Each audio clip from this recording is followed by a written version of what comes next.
Good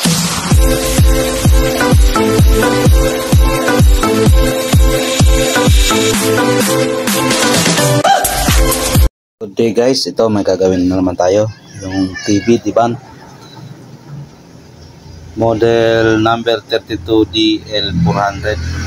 So ang problema nito guys ay walang power. Yan, binuksan na natin. Yung pagbukas natin, nakita natin yung capacitor bloated. So ito, ayan, nagpalit ako nitong capacitor kasi bloated na. Ayan, malapit na pumutok. Ayan, pinalitan ko na, pero ganun pa rin, wala pa rin power. So kaya ito,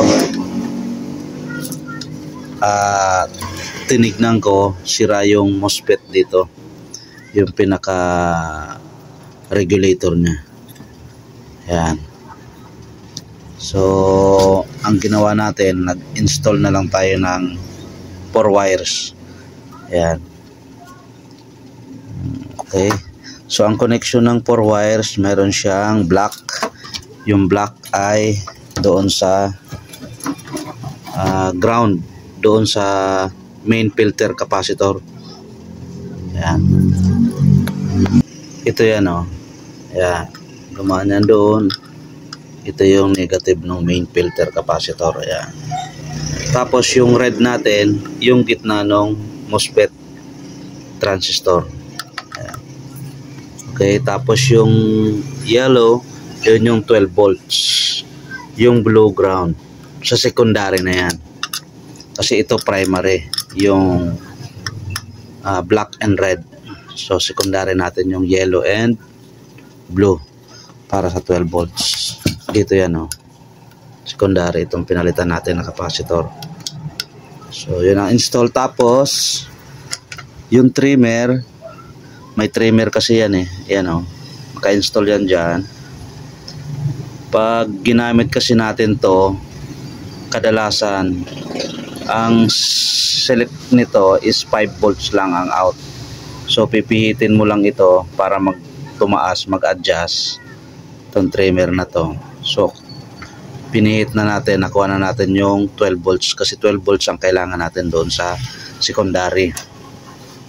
Pagkatapos nung nakuha ko na ang 12 volts, binulot ko siya yung trimmer. So ito, may tester tayo. Ito yung diagram niyan. Yung trimmer natin, 3 ang paa. Pero yung dalawa, magka-connect lang yan. So dito tayo magsusukat. Yan. Dalawa na yan. So nakatayo siyang pag ganon. Yan. So ito ang susukatin natin. Dalawa na to. Ayan o. 5.3 K. Okay. So para tumagal kasi yan, kasi karamihan to madaling masira eh, na-open ito. Kaya ang ginawa natin, nakuha tayo ng resistor na fix. Ayan, nakalagay 1.5K. Ayan, 1.5K at saka 3.9K. So siniris natin, tapos yan ang nakakonect sa atin dyan. Ayan, para tumagal itong 4 wires na to, kasi madaling masira siya pagka na-open yung trimmer. Okay, i-install natin, i-test natin.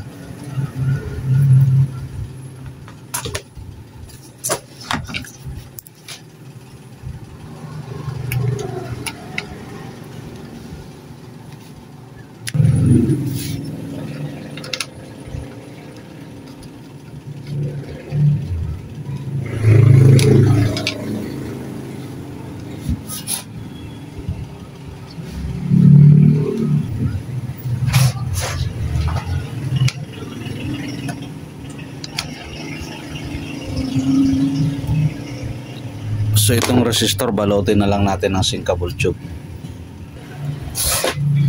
Ito, balutin natin.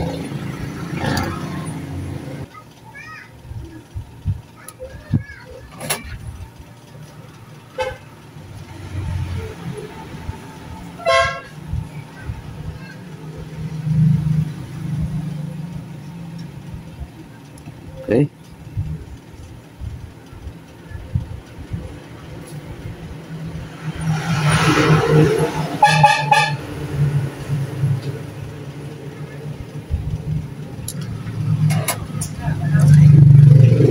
Susuko natin ng konti para hindi tumama dun sa takip.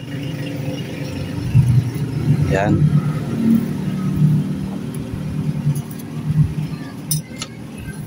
Tapos i-testing natin. Plug in natin.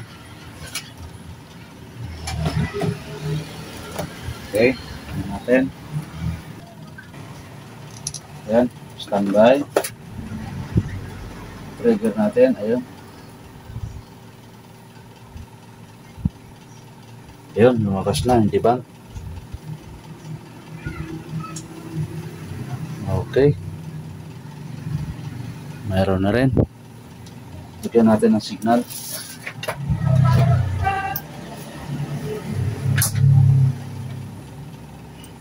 Yan. Okay.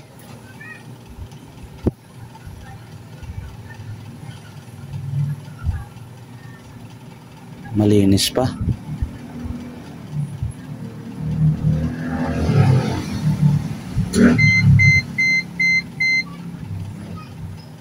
So, okay.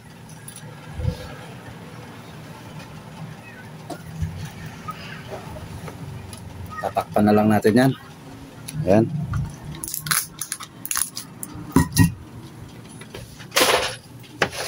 Takip na lang. So, takpan na lang natin tapos i-final test natin na nakatayo. Okay, takpan na natin.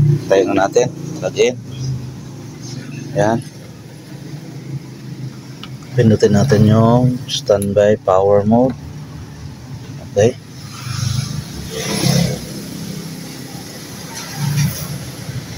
Yan, di-band.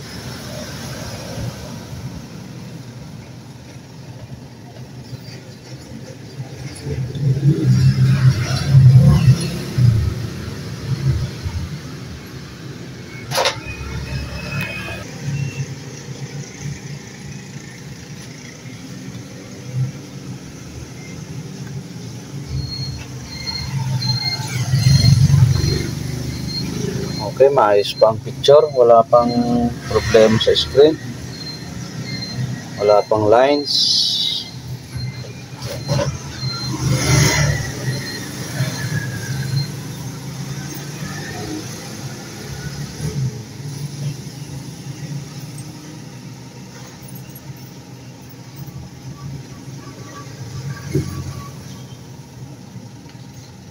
Okay, hanggang dito na lang yung ating video guys. Maraming salamat sa panonood nyo.